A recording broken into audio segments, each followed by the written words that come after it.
Welcome to a chapter a day. It is Wednesday, March the 3rd, and we will be reading Leviticus chapter 2. So like I said yesterday, I'll be reading and explaining at the same time. So this is another short chapter. We have only 16 verses, so I'll be doing like 3 verses at a time. And here we go. And when any will offer a meat offering unto the Lord, his offering shall be of fine flour, and he shall pour oil upon it, and put frankincense thereon. And he shall bring it to Aaron's sons the priests, and he shall take thereof his handful of the flour, and of the oil thereof, with all the frankincense thereof, and the priest shall burn the memorial of it upon the altar, to be an offering made by fire, of a sweet savor unto the Lord. And the remnant of the meat offering shall be Aaron's and his sons. It is a thing most holy of the offerings of the Lord made by fire. So again, if someone wanted to offer a meat offering, God is giving them specifications. They shall offer it with fine flour and frankincense, which is a type of a perfume, some sort of a scent. And Aaron and his sons were the only ones who were supposed to officiate as priests.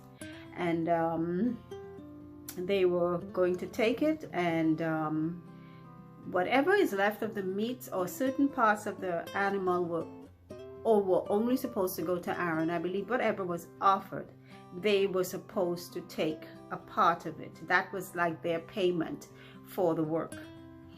So, verse 4.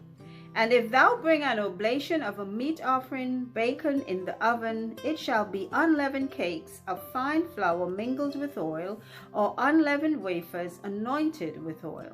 And if thy oblation be a meat offering baken in a pan, it shall be a fine flour unleavened, mingled with oil. Thou shalt part it in pieces, and pour oil thereon. It is a meat offering. So for the meat offerings, it's being offered with fine flour mingled with oil. I guess that's how they prepared maybe when they were making bread, or unleavened wafers. It's unleavened bread because it doesn't have any leavening mentioned for it. And it seems like it always has to be unleavened bread. There's something about unleavened that that God is partial about. So that's why they were always supposed to offer the flour mingled with it's always unleavened fine flour mingled with oil.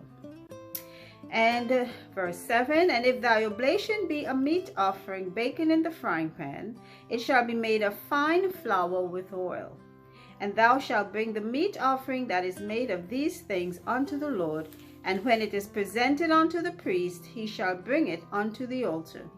And the priest shall take from the meat offering a memorial thereof, and shall burn it upon the altar. It is an offering made by fire, or a sweet savor unto the Lord. And that's just a repetition of what the person who is bringing the offering is supposed to do, and what the priest is supposed to do.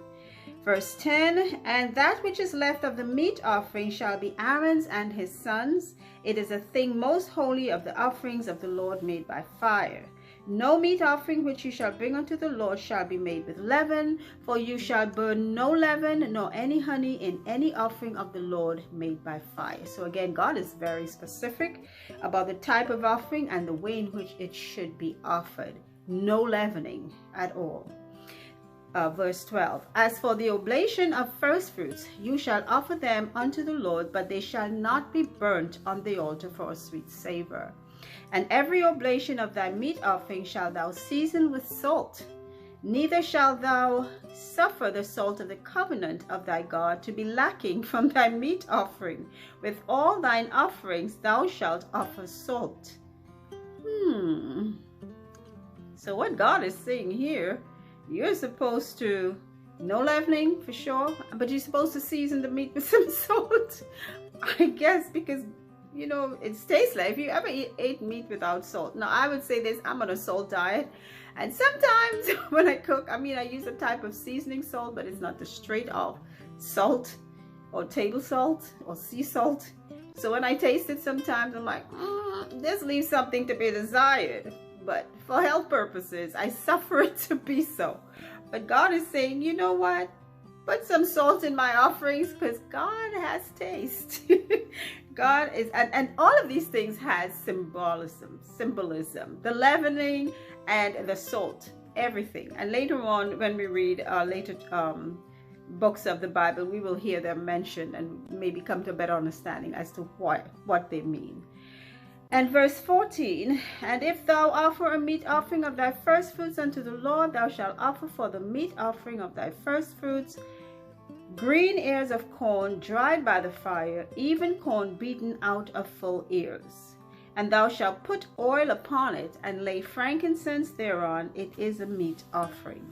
And the priest shall burn the memorial of it, part of the beaten corn thereof, and part of the oil thereof, with all the frankincense thereof. It is an offering made by fire unto the Lord.